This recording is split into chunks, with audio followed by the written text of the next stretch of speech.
Blog Talk Radio. Calling all loud women.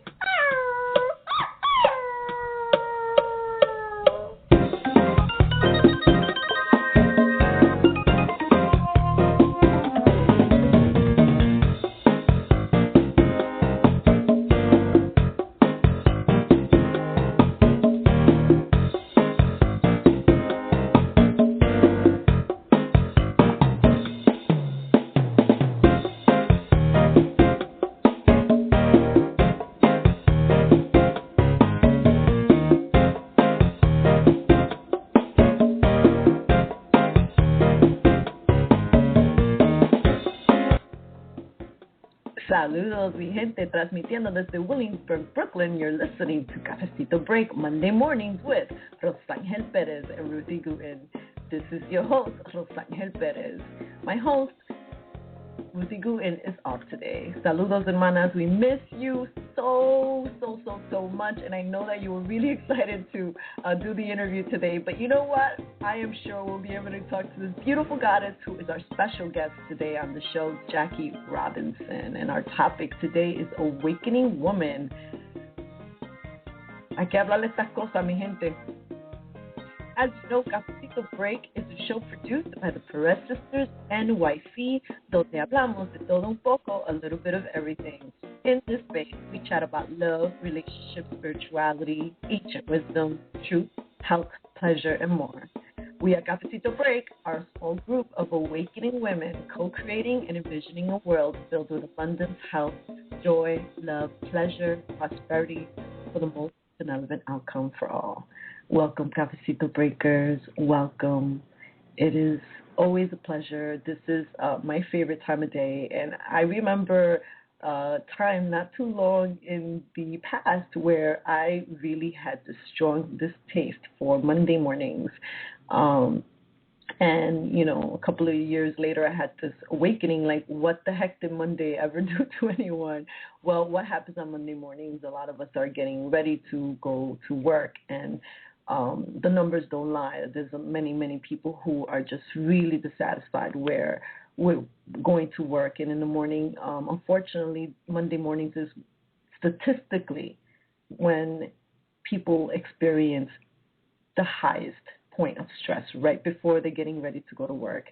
And what's a little bit more disturbing, well, I want to say a lot disturbing, is that there's a big peak of heart attacks that happen at that moment. So for us, Monday mornings is a special intention that we've created this show so that we can start co-creating away from that vibe and bringing this sweet, feel-good vibe and space to Monday mornings. And, you know, bringing a little bit of love to the space, a little bit of love to you, and hoping that you can make time in your day to listen to the show, because we really work hard. And we bring fantastic people who take their time out of their really busy schedules to join us here at Cafecito Break. So I hope that, you know, you enjoy the show. Our topic today is Awakening Woman with Jackie Robinson. And Jacqueline Robinson is a visionary of the heart. Over the last several years, she has come to understand her sole desire to lead women in calling back their own voice as the divine feminine. She is the creator of the online community and retreat center, Sacred Circle Retreats, and has been writing on her own website for nearly 4 years. Her passion is feminine collaboration and awakening, as she follows the whispers in her heart, in understanding that each new step. A New England native, Jacqueline now lives in Atlanta, which is one of my favorite cities in the United States, besides New York City and Brooklyn, of course, with her husband and her 3 grown children. For more information, you can visit Jackie at JackieLRobinson.com or SacredCircleRetreats.com, and that information will be posted on the summary link of this show page. So let's bring this beautiful goddess in. Welcome, Jackie. Good morning. Thank you for joining us on Cafecito Break. Good morning. I love what you said about Monday mornings and your intention in doing this show at this time. That is just I think that shows the heart that you have, in that you're not just doing this to talk about things and to have a program, but that you have intention to have it be something that goes out and touches people and impacts their lives. So I love that. Thank you very much. I feel like a little kid this morning because like I'm meeting my new buddy. Like, for those who are listening, Jackie and I just verbally spoke for the first time just a few minutes ago. But what's interesting, and this is what's beautiful about connection and allowing yourself to tap into that beautiful space when you're speaking or connecting with someone, like Facebook. Like, many people say such negative things about Facebook and have had many negative experiences with Facebook. But for some, I will say that I've had very beautiful experiences in Facebook. And one of them has been connecting with you, Jackie, and connecting because you connect to something that's much bigger than yourself. And you have that beautiful connection and that voice of the divine feminine. And it's easy to recognize because it's a vibration. And this is why I'm really excited to speak with you this morning. And we felt it instantly, I have to say. And it was through Facebook. I like that you mentioned Facebook. And it's true that a lot of people have a negative impression of that. However, if you can open and allow yourself to bring to Facebook and receive from it what you're looking for, I have found in my work, doing this especially with awakening women and sacred circle retreats, and you and I connected through Facebook simply because we opened and allowed it, and we knew instantly there was a spark and a flame, which has been validated over and over in just the 20 minutes we've been connected verbally and vibrationally here for this show. You're absolutely right that it's a vibration, and what the internet brings to us, and I find for me personally, Facebook is such a great venue for that, is that we suddenly are able to expand beyond our own community of people that we know in physical location to us, and to connect around the world to, as you call it, that something bigger. We find kindred souls who not only know us on a soul level, but we find for me, it's been focused around women. Certainly there are men doing it, but we find other people who not only are experiencing similar things, but what I have found is women who want to love and honor each other. They no longer want to feed that old patterning of jealousy and envy and being afraid of not only each other's power, but our own. And Facebook has been one of the most amazing platforms for that. And you can find that if you open yourself and go there with a willingness to receive it, as you and I did. And it's beautiful because it's like, I've been speaking with my sister. My sister produces the show, and she loves it. She text messages questions too, as she listens to the show, and her and I are really blessed because we have a very beautiful relationship as sisters and as two women who there's been no jealousy in our lives. We've never had a fight. I mean, the closest fight we ever had was when we were little kids. I pushed her towards the bed and she kind of sprung up and she smiled at me, and that was the end of the fight. And you can't fight with someone who's smiling at you, who yields. So no. and it's been a very blessed and sacred relationship. But outside of that, I will confess that I did grow up in a very unsafe world where I did not trust women, where there were times where I didn't trust the women in my family or my close friends. I had a big distrust, and all the conversation was about just, a lot of betrayals and infidelities and a lot of that world that didn't feel good, of feeling threatened because someone might be looking at your boyfriend or sitting on his lap or being very flirtatious. Like, there were no boundaries. And I remember, even though I feel very privileged to have always had like a a few women in my life that have been, concrete since I was a little kid. I remember getting to college and still being very much in that distrust. I just didn't feel safe around women and trusting them. And I just felt really hurt. And it wasn't until I opened myself up to this sorority of women, and that's when I started to feel that nurturing, loving, beautiful sisterhood. And that wasn't even an awakened aspect. It was just the beautiful, just that aspect of a woman who wants to just love and hold and nurture, and we, men and women, we have that instinct because we're little kids. And I remember in college, that was my first, experience, that pivotal moment where I had these women who were loving me up.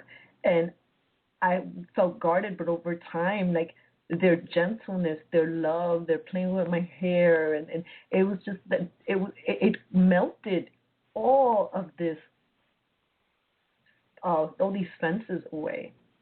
And I think it's so beautiful that you mentioned that at the beginning of our conversation, because there has been that patterning of jealousy and very a big distrust that's bigger than just us waking up in this lifetime. It's lifetimes. It's generational. And if you could speak a little bit about that from your experience.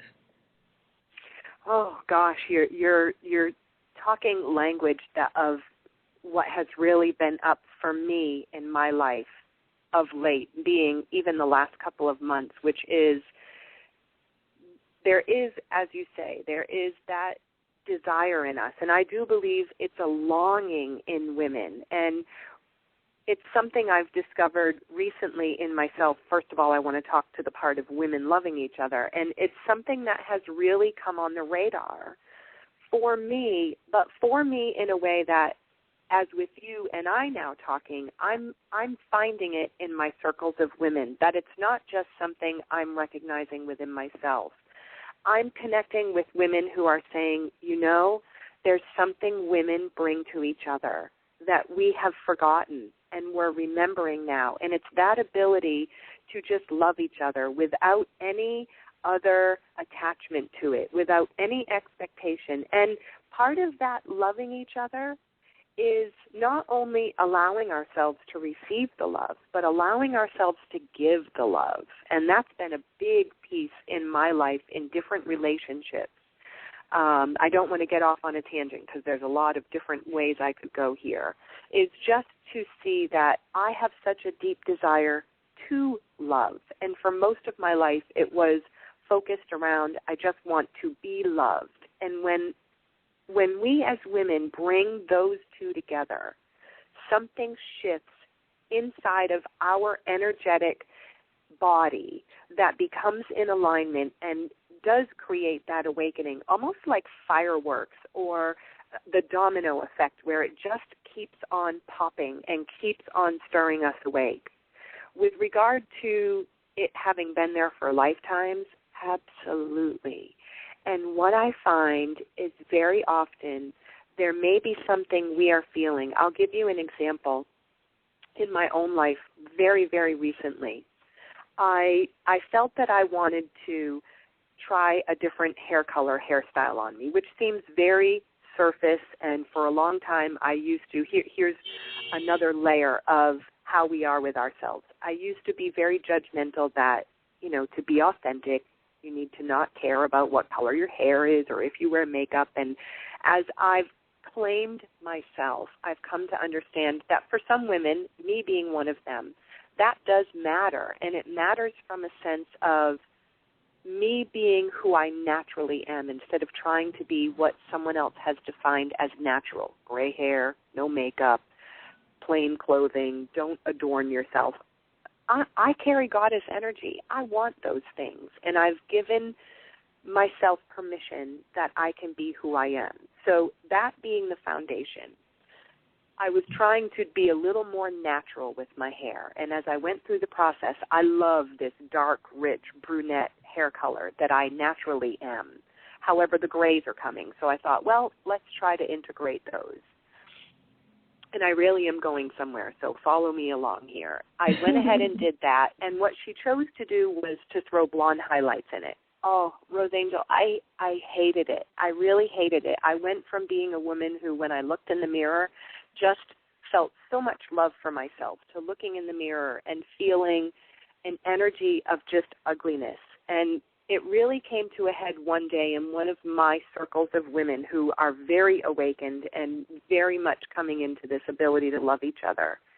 And the generational impact was this.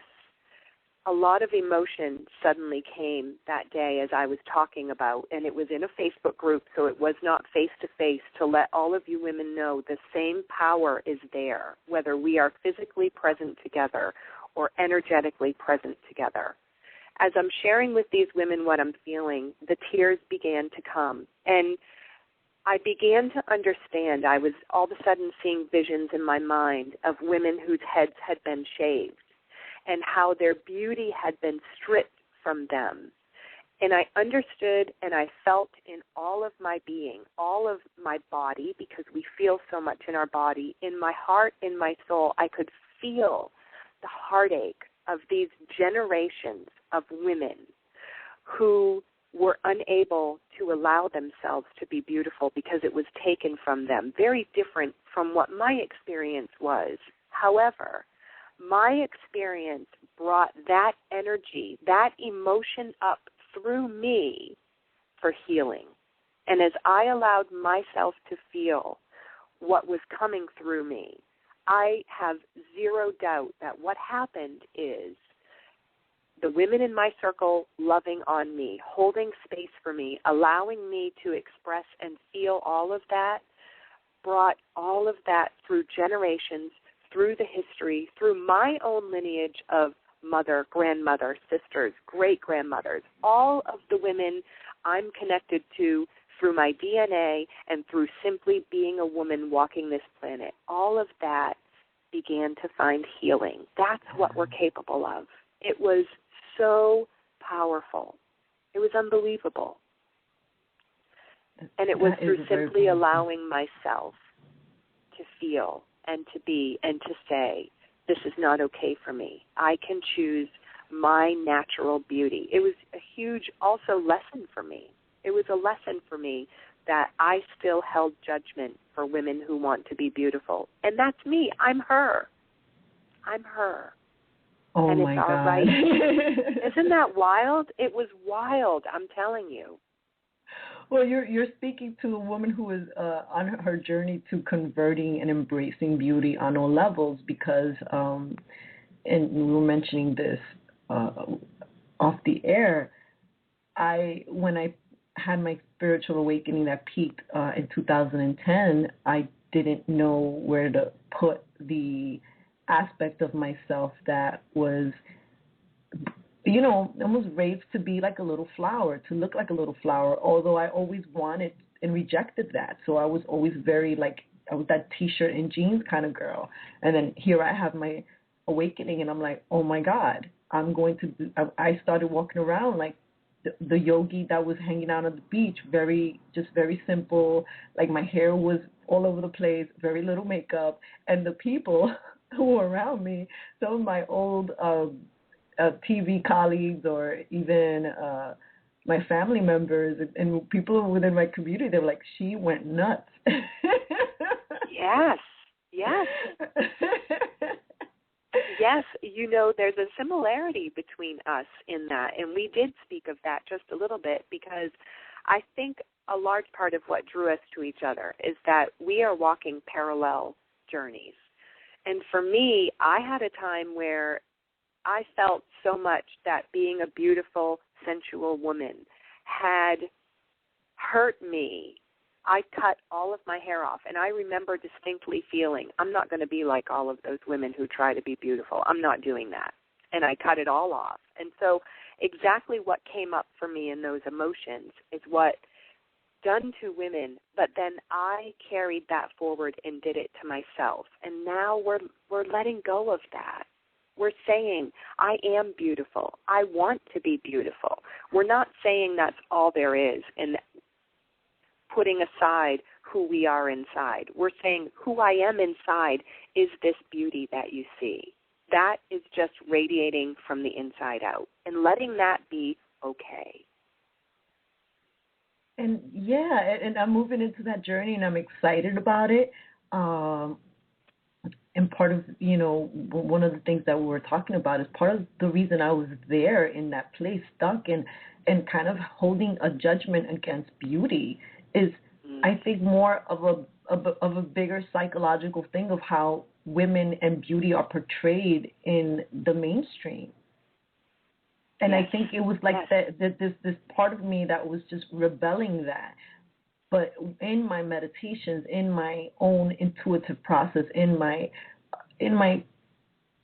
connecting with beautiful women such as yourselves, and being in that space that when we open up sacred space, we know we're tapping into something that's so much bigger than all of us together. But yet it is a part of each and every one of us. And we're connecting to that beautiful, beautiful, nurturing. It just feels like honey.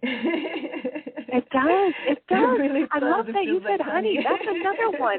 That keeps coming up in all of these circles, too, that honey reference and the sweetness of it and the energy of it and her being the sacred feminine, just flowing and oozing that all over us and us oozing it from the inside out. And that is what we are. That is who we are. And we, one by one by one, by hundreds, by thousands, by millions, are standing up and saying, and it's okay. And it's okay. Not only is it okay, it's beautiful. And we choose it, and we say yes. How do you define the awakening woman, just taking it a couple of steps backwards? For the women who are, piecing this out, everyone kind of, has different, awakens in their journey at different parts in their life, because we're all very different. But there are many people who are sort of, experiencing that, hey, I feel like there's something bigger happening here, or I'm more curious to explore this journey with myself. How would you define that? Yeah, I would all of those things that you just said are part of the awakening woman, and I would add to that one big part of the awakening woman is her becoming aware of herself. Because I read something recently, there's a book by Sarah Beek, B-E-A-K, Sarah Beek, and it's called Red Hot and Holy. And if you have not read it, Rosangel, it will be right up your alley, love. You will really like it. It is hot, hot, hot. But it is hot from the perspective of it's about that divine feminine, and it's about us allowing her. And one thing that she says in that book is, for a long time we've thought of the goddess energy as being something that we worship, something that almost has a hierarchy to us, that we are here and that something bigger is outside of us. That sovereign, divine goddess energy is us. We are that. So part of the awakening woman is not simply, yes, there's something bigger. There's a bigger energy at work. There's an order to even all of this chaos in my life. And, just like when I had the hair breakdown, there was something so much more powerful that was wanting to come to the surface. Another very key piece of that is just seeing ourselves, because we are that. We are that energy. And the more we can come to understand and embrace we are the sovereign goddess, the more we can stand in our power and be okay with that. And we don't have to be aggressive about it. And we also don't have to go to the other side and apologize for it. We own it. We stand in it. And we radiate that. And we can stand beside another woman who's equally as powerful and not feel threatened by her. Sometimes we may feel threatened, and we can look at her and say, I'm feeling this, and she has her power and can say, I know, love. It's okay, and I love you, and we are equal, and we're going to take this next step together. It's all of that, all of that. Oh, what a beautiful way to even respond to that. You know, it's a really approaching it, and I think for me, being born in, I'm a very petite woman, even though I feel like I'm 1,000,000 feet tall. That's the fire energy. Yes, it is. Yes, it is. Well, one of the things that we were discussing earlier was I didn't know where to put that fire, and I suppressed it because for what I've learned and what my reference point in terms of spirituality, what was spiritual, what was holy, yes, always felt that it was an expression that was more contained and conservative and just more. I don't want to say muted because I feel like that's not really quantifying it, but it's more like just within your silence. And what would come to me would be the monks who spend a long time, in meditation. And I tried to suppress myself. And what happened was acne erupted all over my face. I've never had all this. And it was really interesting because it was at a time where I was getting asked to do like little pictures for like either like a little magazines or whatever, like a blog picture. It was just really hard because it was that cosmetic thing coming up again, and I'm like, oh my God, I can't put makeup on all this acne, and the goddess in me hid completely. Like I became so muted you couldn't almost see me. Yes. And part of it, yes. and there were many layers to that. Part of it was, which many people don't really explain, is when you have this awakening, there's the other part of like the dark side of the soul. You're going through this journey because you start facing yourself, and that is very difficult. Although I would not take it back because it has been a beautiful, beautiful journey into understanding myself. Outside of that, the having no framework, no person kind of guiding what's been happening to me in the last couple of years, and finally getting to a place which has really been more recent to be like, you know what, this is who I am. There's a bigger reason in the grand scheme of things why I decided to be reincarnated in this lifetime in Brooklyn as a Puerto Rican woman with a very passionate and feisty culture attached to me. And then I'm in New York City. So yes. It's gutsy and feisty and mouthiness. And then I have this awakening, and all that aspect is I've muted it. So no wonder there was almost an inner explosion happening within myself. And finally now coming to a place where I am okay with owning my fire. Because when I tap into this beautiful divine feminine, it feels very electric. And we were speaking about it. It's just the fire that is very sensual that starts coming up. And what do you do with it? Am I going to go meditate it away? That doesn't feel like what my body wants to do. I am sorry. I can't do it. I feel like I'm going to pop like popcorn. It's got to go somewhere.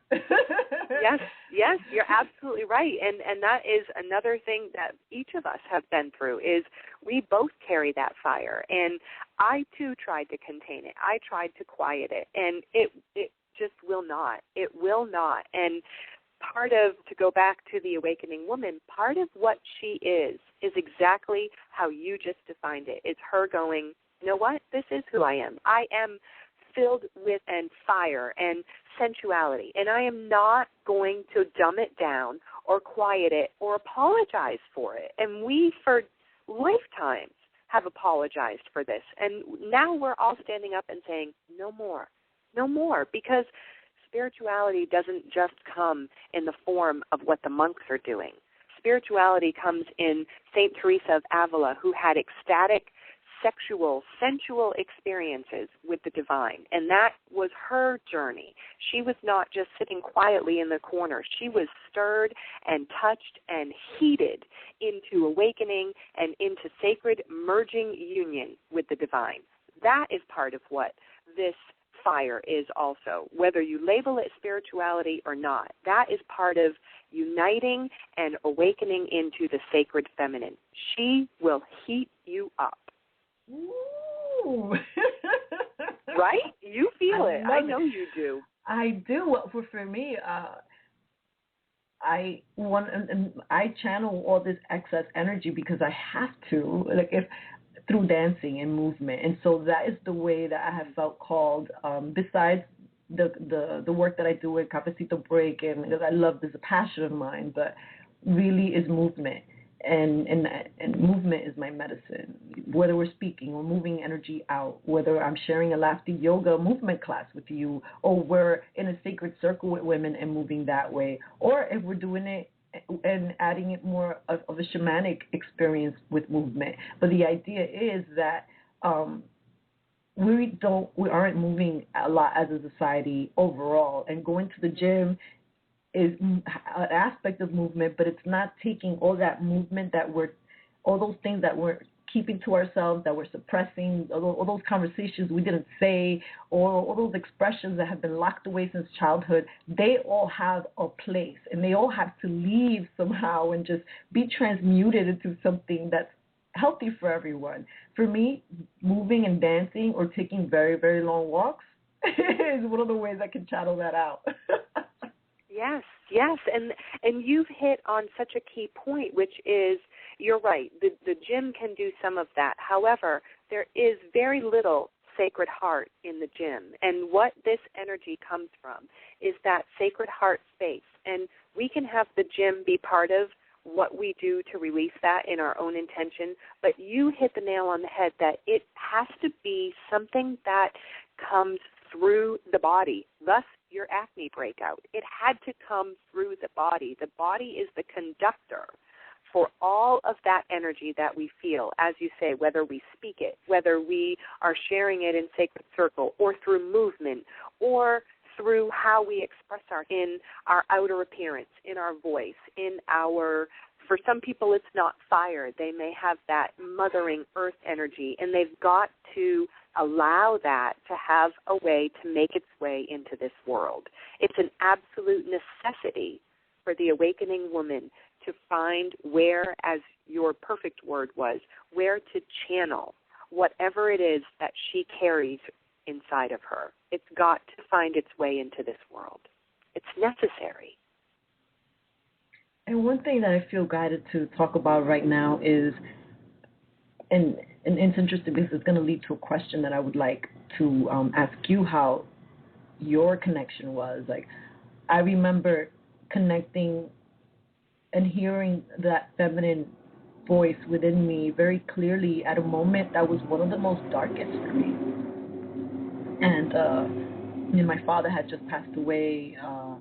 I had some time off from work, and just really feeling so much, and feeling also boxed in, feeling like I couldn't breathe, and I felt like the space that I had around me was as big as almost the size of a coffin, believe it or not. And not to sound so dramatic, but that's how much space I had. That's how much breathing space I felt I had.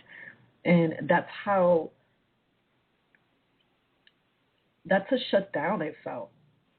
And in that crippled space, because I was just filled with so much pain, this beautiful, subtle energy that I could have almost missed, but I felt. And then it was the guidance of the goddess who said, you have enough space. Use what you have. And then what started to happen to me, because in those days I dedicated my belly dancing practice, and I made it started becoming a sacred ritual for myself.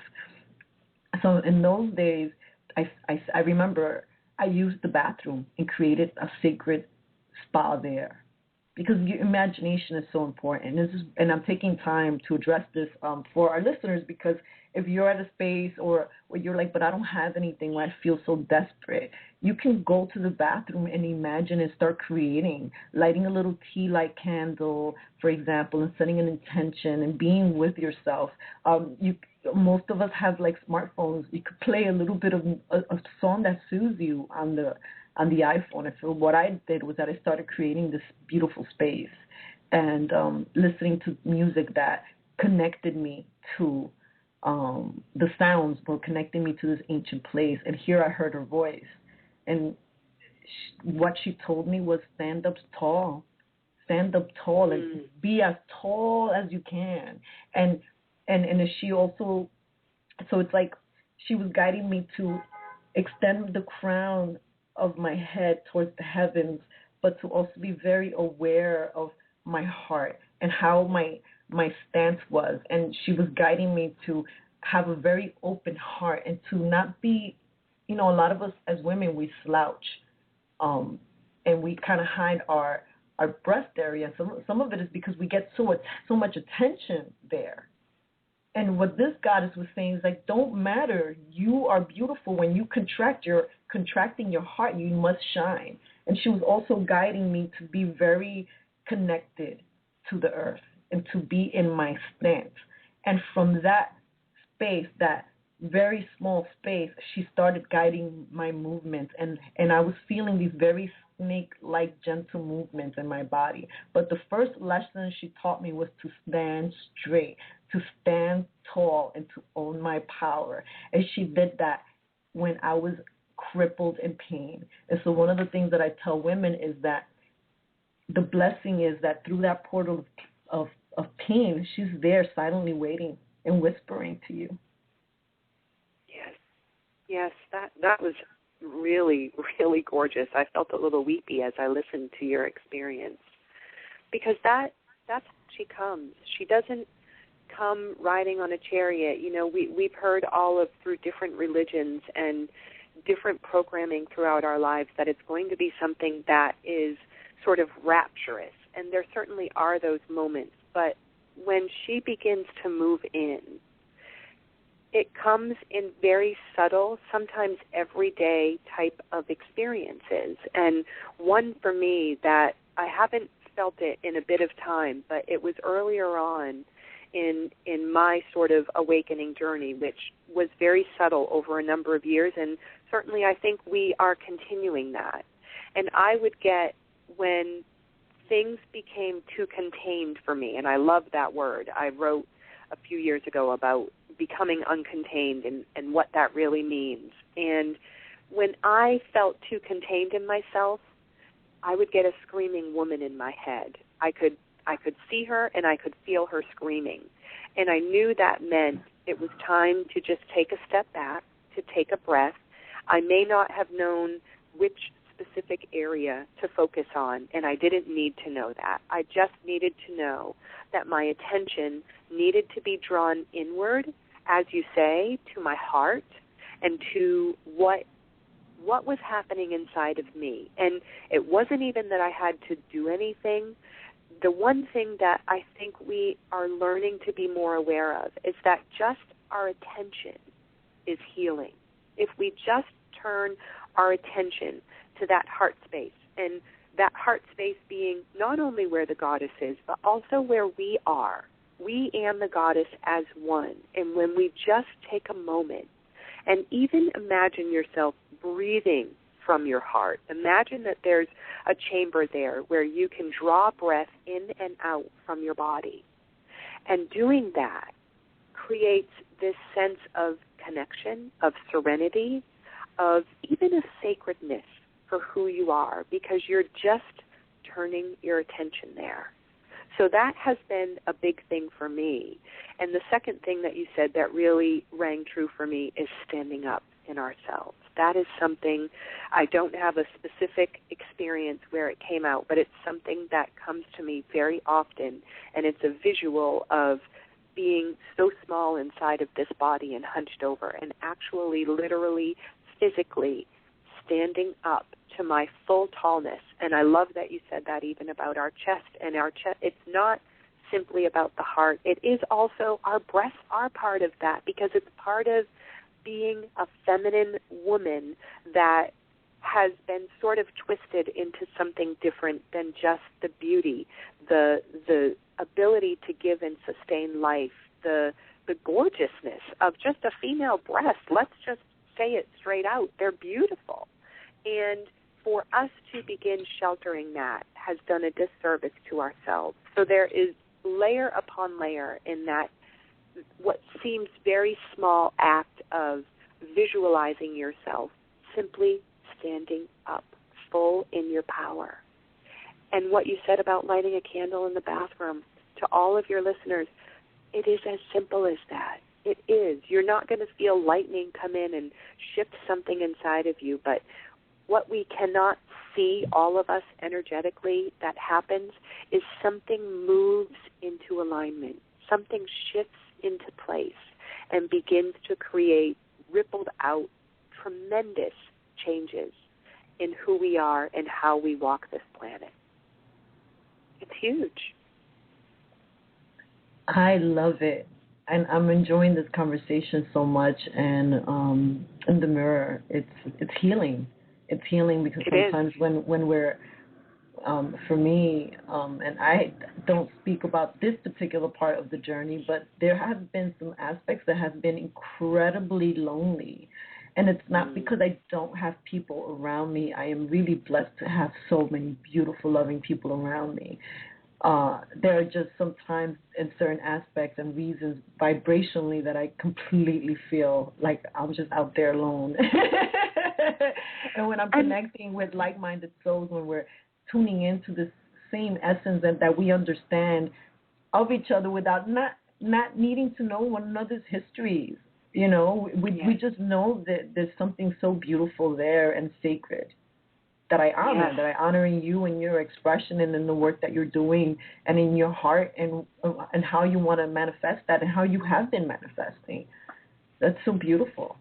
Well, thank you. Thank you. And I am feeling that as well. It reveals itself the more that we talk, how many similarities we have had. And I don't think, because that's getting up into our mind, I feel in that heart space that is what brings us together here. That is what this is about for us and for the women who are listening. And that is what creates the healing. It was meant to be this way. And you're so right when you say we don't have to know the histories. No longer does that matter. We're coming from a time where when we would connect in this way, it would be, okay, well, tell me what your story of wounding is, and I'll tell you mine, and we'll connect through that. As women, we're not doing that anymore. We're now saying, show me the beauty of who you are, and I'll show you mine. And we can appreciate ourselves and each other in that. And there's something that just I feel and see this very beautiful flowing. There are pinks in it and violets and reds, this type of energy that flows out from that. And it ripples and touches places where we don't know. And I wanted to ask you, too, the loneliness. I'm curious for you, Rosangel, if when you feel that loneliness, do you find that as you begin to move through it and sort of come to another side of it, where you're coming out of, and I think sometimes even are still in, for me what comes, my word is a longing, an emptiness and a longing for, I know in my mind it's that sacred feminine connection, and yet there are times that in my heart, whatever is happening along the way in my journey, and we used to say that, you know, we did something that disconnected us. I don't anymore believe that that's the truth. I think we're always connected. But I also believe that we have a rhythm in our life experience, our journey, our heart space, that it's almost as though I find when I'm in that space of loneliness or longing or emptiness, just on the cusp of that, just as we start to sort of cross a threshold without realizing it, some of the deepest connection, some of the most intense, sacred feminine stirring and union and merging and ravishing and all of those words that we love, that's where it lives. It does. Do you find that for yourself? Yes, I do.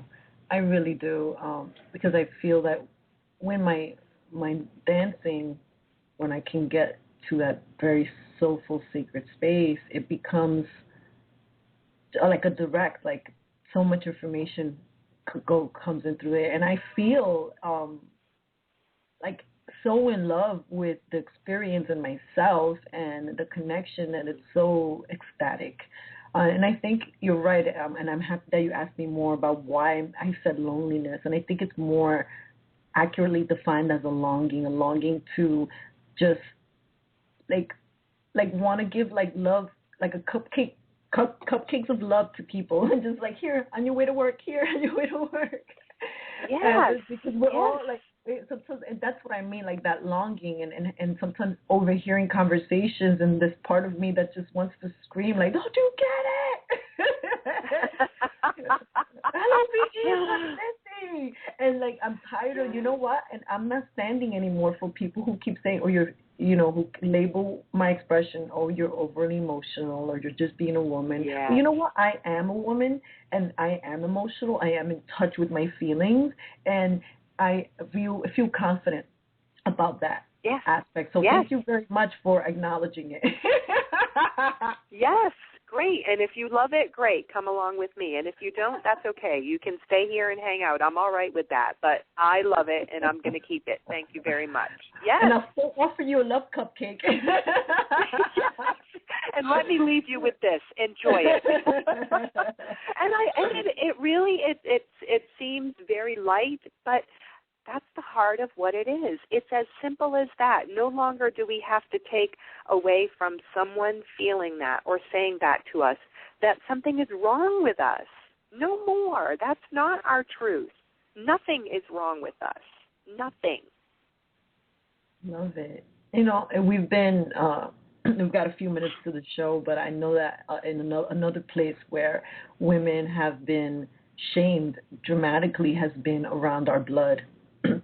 And I remember feeling so shamed of just, oh, my cycle is on its way, and feeling so and also witnessing a lot of crude jokes amongst the men that I would consider my work colleagues, and some of the things that would come out of their mouth was just so disgusting.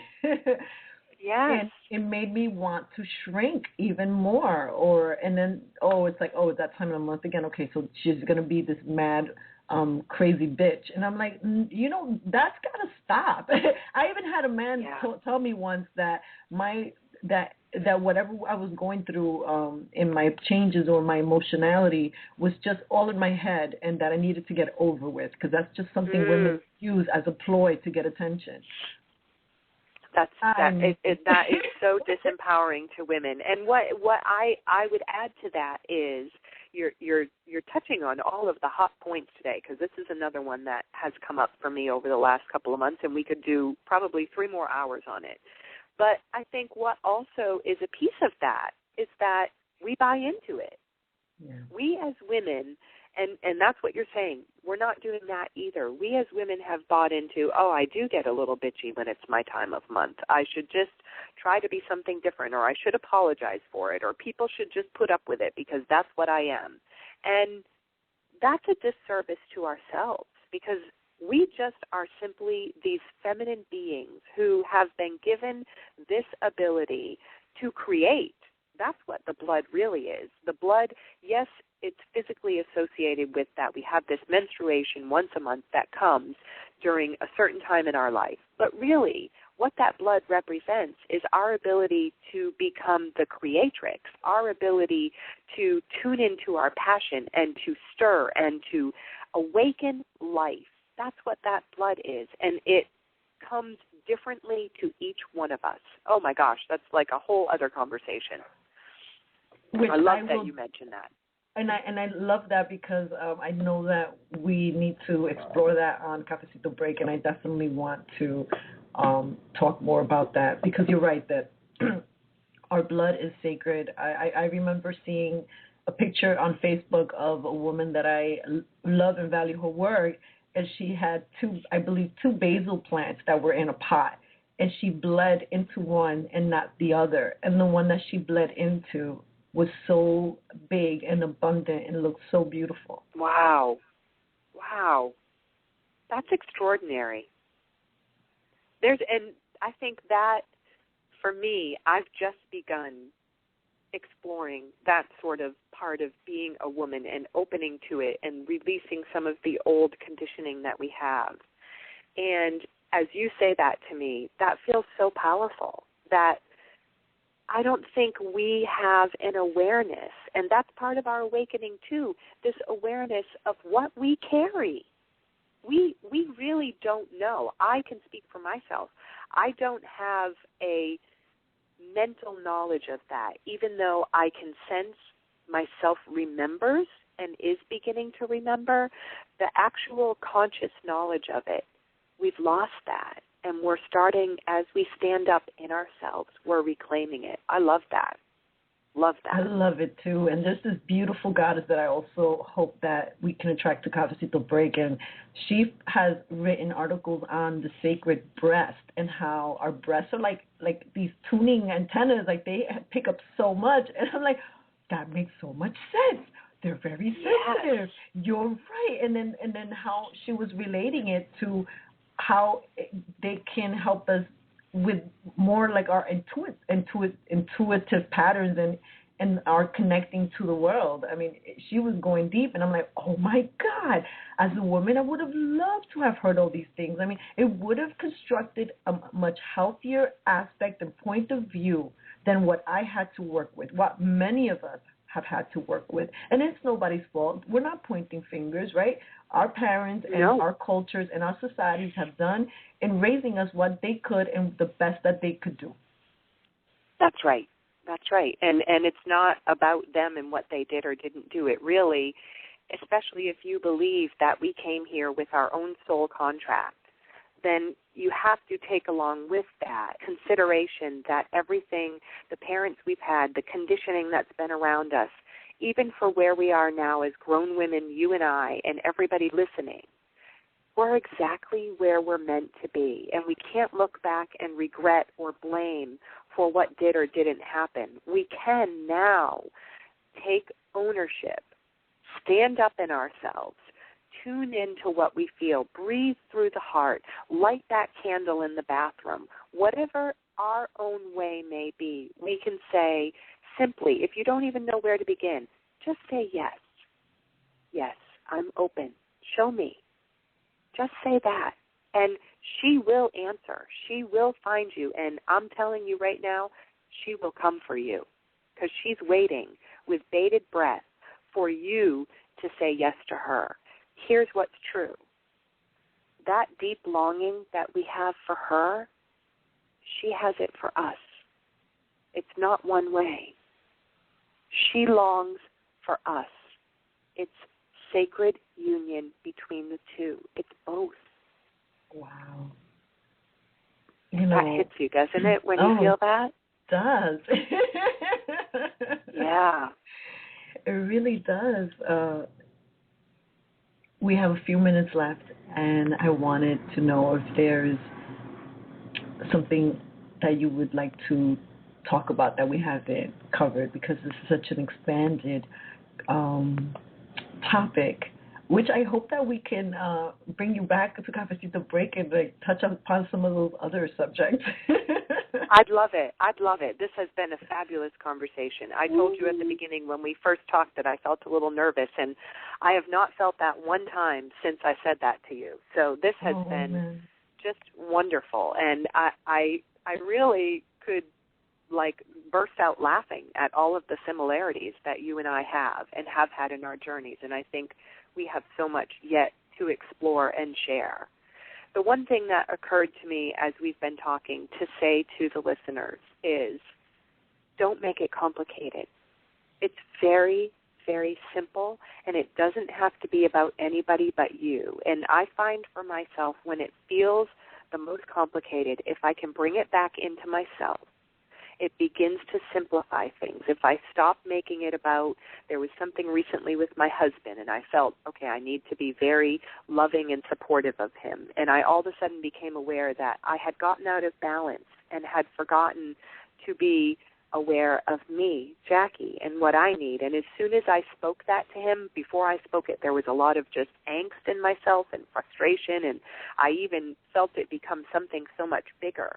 And as soon as I spoke it to him, something shifted. And I didn't speak it as, you're doing this. I simply said, this is what I'm feeling. And it wasn't about what he said back. It was the shift within myself that I could feel I had stepped back into that place of who I am and my power.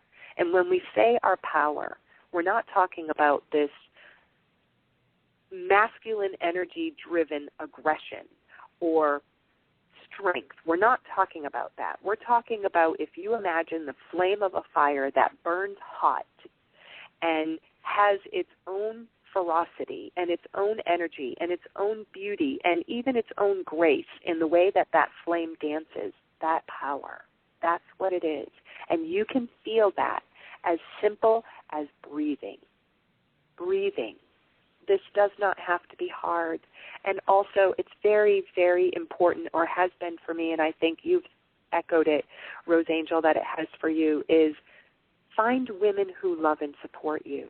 That's so necessary, and it doesn't have to be in a, quote, spiritual context. It can just be, as you said, in college. They braided your hair and loved on you and maybe just wrapped their arms around you and just loved you for who you are. Draw those women in. Let them love you and love them back. That's so important. I really love it. There's a moment in our show when we wrap up that I called Azuquita para Café Reflection, which is like sugar for your coffee. Ooh, yeah. And I remember there's something really beautiful that I saw on your website, and about the sisterhood being called, that connection, that calling the sister. It's a time for sisterhood, and I definitely resonate with that. It is, and I feel it in my soul, and I think that many of us are feeling it. Ravishing the goddess, I'll read this. By truly believing she is a goddess pure and sacred, you will see her now performing sacred rituals, blood mystery rituals, praying, drumming on the magic lever, and more. And the more she moved the dial, the more ravishing she became. Yeah. Oh my gosh. Your whole self says yes. That is very true. And that's how you know. That's how you know what resonates with you, because inside of you seems to just stir and awaken and stand up and go, absolutely yes. When you get that hit in yourself, follow it. Go with it. That's it. Jackie, it has been a pleasure this morning. Thank you for sharing your time on Cafecito Break and to talk about the Awakening Woman. And I'll definitely look forward to having you back on the show again. And I know that my co-host Ruthie Guten is going to want to talk to you because she sent me a note like, I would love that. I have enjoyed all of this, love, and I would look forward to it anytime. Great. And for those who want to learn more about Jackie, as we mentioned, you could check out her websites, JackieLRobinson.com and SacredCircleRetreats.com. And as I mentioned before, those links will be at the show summary of this page. Well, Goddess, I send you lots of love and blessings. And thank you so much for being with us. Much abundance to you and your work and all the beautiful goddesses that you work with and your family. And hopefully we'll catch up soon again. Yes, thank you. Mwah. Right back to you, love. Right back to you. Thank you. Have a beautiful day. Thank you. Well, mi gente, thank you so much for joining us again on Cafecito Break Monday morning. To all the other beautiful shows we have coming up. It has been a great season so far. So if you haven't caught the Cafecito Breaks that we've done this year, please do so, because we've done some really juicy shows. Oh, and you know what? I forgot to mention, Cafecito Break is 2 years old. We had a birthday in March. So thank you. Happy birthday, Cafecito Break, and happy birthday to my sister in March, and myself. All these birthday babies. Don't forget to check us out on Facebook, the Perez Sisters NYC, to catch up on our latest events and stuff like that. And check us out next week. For those of you listening, this has been Rosangel reminding you to feel good. Have a great week, everyone.